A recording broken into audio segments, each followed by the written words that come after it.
ప్రతి పార్టీ, ప్రతి ప్రభుత్వము, ప్రతి నాయకుడు తను ప్రతిపక్షంలో ఉన్నప్పుడు బీసీలు మాకు వెన్నెముక, బీసీలు మా పార్టీకి వెన్నెముక, బీసీలను మేము ఉద్ధరిస్తాము, బీసీలకు పథకాలు ఇస్తాము, బీసీలను అభివృద్ధి చేస్తామంటూ కల్లిబొల్లి మాటలు చెప్పి అధికారంలోకి వచ్చిన తర్వాత బీసీలను పూర్తిగా అనగదొక్కే కార్యక్రమం చేస్తున్నారు.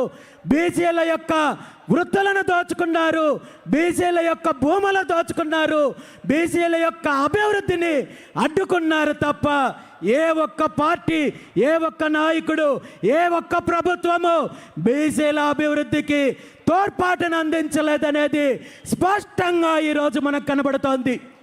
మనం చూస్తున్నాము ఈరోజు బీసీ సింహ గర్జన కార్యక్రమాన్ని అడ్డుకోవడానికి పెట్టిన శ్రద్ధలో 1% బీసీల అభివృద్ధి కోసం కేటాయించుంటే ఈరోజు మనందరము ఇలా రోడ్డు మీదకి వచ్చి ఇలా పోరాటం చేయాల్సిన దుస్థితి వచ్చిండేది కాదనే విషయాన్ని ఈ సందర్భంగా మీ అందరికీ తెలియజేస్తున్నాను. బీసీల మీద జరుగుతున్న దాడి, కుట్ర, వంచన కేవలం రాజకీయ పరమో, వ్యాపారంగానో, అభివృద్ధి పరంగానో మాత్రమే కాదు. మనందరం చూసినట్టయితే బీసీల మీద అణచివేత ధోరణి విద్యార్థి దశ నుండినే మొదలవుతోంది. దీనికి ప్రత్యక్ష ఉదాహరణ చెప్పాలంటే ఈరోజు ఆంధ్రప్రదేశ్ రాష్ట్రంలో సుమారు 1124 సాంఘిక సంక్షేమ హాస్టళ్ళు ఉన్నాయి. ఈ హాస్టల్లో బీసీ సామాజిక వర్గాలకు సంబంధించిన విద్యార్థులు 1వ తరగతి నుండి 10వ తరగతి ఇంటర్మీడియట్ వరకు చదువుకునే వేలాది మంది విద్యార్థులు ఈ హాస్టల్స్లో ఉంటూ చదువుకునే పరిస్థితి ఉంటే ఇప్పటి వరకు ఏ ఒక్క ప్రభుత్వము వీళ్ళ యొక్క సంక్షేమం గురించి పట్టించుకున్న పాపాన పోయారా అని చెప్పి ఈ సందర్భంగా అడుగుతున్నాను. ఆంధ్రప్రదేశ్ రాష్ట్రంలో ఉన్న 1124 బీసీ హాస్టల్స్కు కనీసం ఒక్క హాస్టల్కి కూడా సొంత భవనం లేదంటే వీళ్ళకున్న చిత్తశుద్ధి ఏంటో మనం అర్థం చేసుకోవాలి. ఈరోజు ప్రభుత్వాలు గత కొన్ని రోజుల క్రితమే మనం చూసాము 3,32,000 కోట్లు ఏదైతే ప్రవేశపెట్టారో, బడ్జెట్ ప్రవేశపెట్టారో, ఇందులో బీసీ విద్యార్థులు భావి భవిష్యత్తుని నిర్ణయించే యువతకు, విద్యార్థులకు భవనాలు కట్టించడానికి మీకు నిధులు లేవా అని చెప్పి ఈ సందర్భంగా నేను ముఖ్యమంత్రి చంద్రబాబు నాయుడు గారిని అడుగుతున్నాను. అదేవిధంగా ఈరోజు అద్దె భవనాల్లో ఉంటూ చిన్న చిన్న గదుల్లో ఒక్కొక్క గదిలో 20-30 మందిని కనీసము ఏదో కోళ్ళలాగానో లేదా పశువుల్లాగో వాళ్ళని ట్రీట్ చేసే పరిస్థితి ఉంది. కనీస సౌకర్యాలు కల్పించడం లేదు. కనీసము ఈ విద్యార్థులకు పౌష్టికాహారమైన అందిస్తున్నారా అంటే ఒక్కొక్క విద్యార్థికి ప్రభుత్వం అందిస్తున్న మెస్ ఛార్జెస్ ఎంతో మీకు తెలుసా? ఒక్క పూటకే ఎవరికైనా తెలుసా? మన బిడ్డలు, వేలాది మంది బిడ్డలు ఈరోజు బీసీ హాస్టల్స్లో చదువుకుంటున్నారు. వాళ్ళకు ప్రభుత్వము ఉచిత వసతి, ఆహార సౌకర్యం అందిస్తున్నారంటూ ప్రగల్భాలు పలికే ఈ ప్రభుత్వాలు, ఈ నాయకులు మన బిడ్డలకు అందించే ఆహారం విలువెంతో మీకు తెలుసా? ఒక్కో పూటకి కేవలం 13 రూపాయలు మాత్రమే అందిస్తున్నారు. 13 రూపాయలతో ఒక్క పూట భోజనం ఎక్కడైనా దొరుకుతుందా? ఈ 13 రూపాయల భోజనంలో కూడా కాంట్రాక్టర్ కమిషను, అధికారుల కమిషను, నాయకుల కమిషను, ఇవన్నీ పోగా మన విద్యార్థులకు ఎంత మోతాదులో ఆహారాన్ని అందిస్తున్నారో, వాళ్ళకు పౌష్టికాహారం అందుతుందో, అలాంటి ఆహారం తీసుకొని వాళ్ళ ఎదుగుదల ఎలా ఉంటుంది, వాళ్ళ మేధాశక్తి ఏ విధంగా ఎదుగుతుందో మనందరం కూడా గుర్తించాలి. ఈరోజు ముఖ్యమంత్రి చంద్రబాబు నాయుడు గారిని, విద్యాశాఖ మంత్రి నారా లోకేష్ నాయుడు గారిని ఒక్కటే అడుగుతున్నాను. మీ అందరి సమక్షంలో ఈ రాష్ట్రంలో ఉన్న బీసీలందరి తరపున ఒక్కటే అడుగుతున్నారు. మీకు కూడా ఒక అబ్బాయి ఉన్నాడు, ఒక కొడుకున్నాడు, చంద్రబాబు నాయుడు గారి మనమడున్నాడు.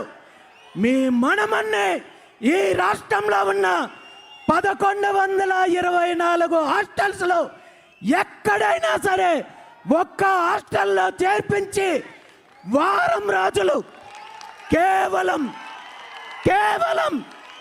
వారం రోజులు మీ మనమన్ని ఈ హాస్టల్లో పెడితే వారం రోజుల తర్వాత మీ మనమడు మీ దగ్గరకు వచ్చి, తాతయ్య ఈ హాస్టల్లో వసతి సదుపాయం చాలా అద్భుతంగా ఉంది, ఆహారం చాలా అద్భుతంగా ఉంది అని మీకు చెప్పినట్టయితే దీనిపైన మీరు ఎటువంటి చర్యలు తీసుకోవద్దు, మీకు సన్మానం చేస్తాము అని ఈ సందర్భంగా తెలియజేస్తూ, అలా కాదు అంటే ఇప్పటికైనా కళ్ళు తెరిచి ఏ వేల మంది విద్యార్థులు భవిష్యత్తును నిర్ణయించే సాంఘిక సంక్షేమ హాస్టళ్లను వెంటనే సొంత భవనాలు నిర్మించాలి. వీళ్ళ మెస్ ఛార్జెస్, వీళ్ళ సౌకర్యాలను వెంటనే సమీక్షించి పరిస్థితులను మెరుగుపరచాలని చెప్పి ఈ సందర్భంగా ముఖ్యమంత్రి చంద్రబాబు నాయుడు గారికి, విద్యాశాఖ మంత్రి నారా లోకేష్ గారికి డిమాండ్ చేస్తున్నాను. అమ్మా నారా బ్రాహ్మణి గారు, మీరు నన్ను క్షమించాలి.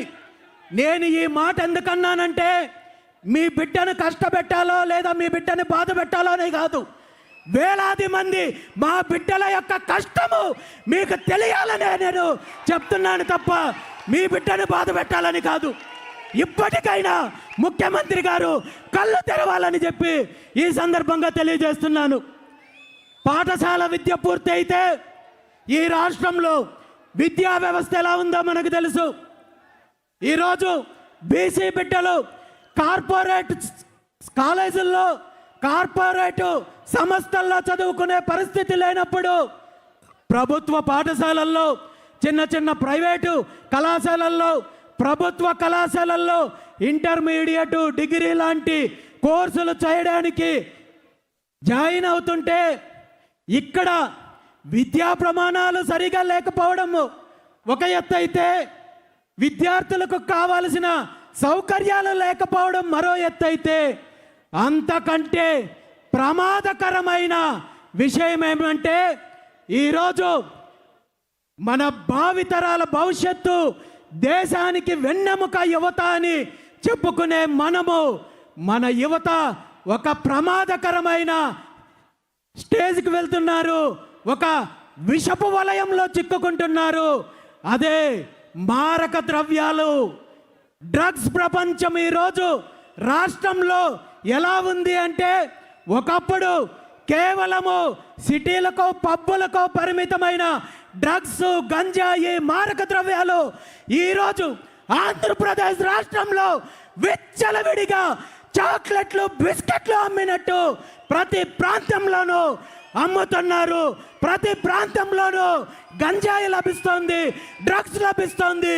వీటి వల్ల ముఖ్యంగా నష్టపోతున్నది వీటి యొక్క విషపు కోరల్లో చిక్కుకొని ఆరోగ్యాన్ని, జీవితాన్ని, భవిష్యత్తుని నాశనం చేసుకుంటున్నది మన బహుజన బిడ్డలనే విషయాన్ని ఈ సందర్భంగా తెలియజేస్తున్నాను. అధికారంలో ఉన్న వాళ్ళు వీళ్ళ బిడ్డలను ఇలాంటి పరిస్థితులు ఉన్నాయి కాబట్టి విదేశాల్లో చదివించుకుంటున్నారు, పక్క రాష్ట్రాలకు తీసుకెళ్ళి చదువుకుంటున్నారు. కానీ మనం మాత్రము మన బిడ్డలను అవకాశం ఉన్నంత వరకు స్థానికంగా చదివించాలి, చిన్న చిన్న కాలేజీల్లో చదివించుకోవాలని ఆర్థిక స్తోమత లేక, కుటుంబ పరిస్థితులు బాగలేక లక్షలాది మంది విద్యార్థులు ఈరోజు చిన్న చిన్న కాలేజీల్లో చదువుకుంటుంటే, ఈ కాలేజీల్లో, హాస్టల్స్లో, స్కూల్స్లో గంజాయి మత్తు పదార్థాలు యథేచ్ఛగా ఈరోజు దేశంలో ఎక్కడా లేని విధంగా ఆంధ్రప్రదేశ్లో ఈ విష సంస్కృతి ఉంది అనేది స్పష్టంగా ఈరోజు ప్రభుత్వానికి తెలుసు, అధికారులకు తెలుసు. అయినప్పటికీ కూడా వీళ్ళ స్వార్థ రాజకీయాల కోసం, వీళ్ళు ఒక కుట్ర పన్ని, వీళ్ళ అవినీతి కోసం, వీళ్ళ యొక్క దోపిడీ కోసం, ధనార్జన కోసం మన పిల్లల భవిష్యత్తుని, వీళ్ళ ఆరోగ్యాన్ని పణంగా పెడుతున్నారనే విషయాన్ని ఈరోజు రాష్ట్రంలో ఉన్న విద్యార్థులందరికీ తెలియజేస్తున్నాను. ముఖ్యంగా విద్యార్థుల యొక్క తల్లిదండ్రులకు ఈ సందర్భంగా నేను ఒక్కటే విన్నవించుకుంటున్నాను.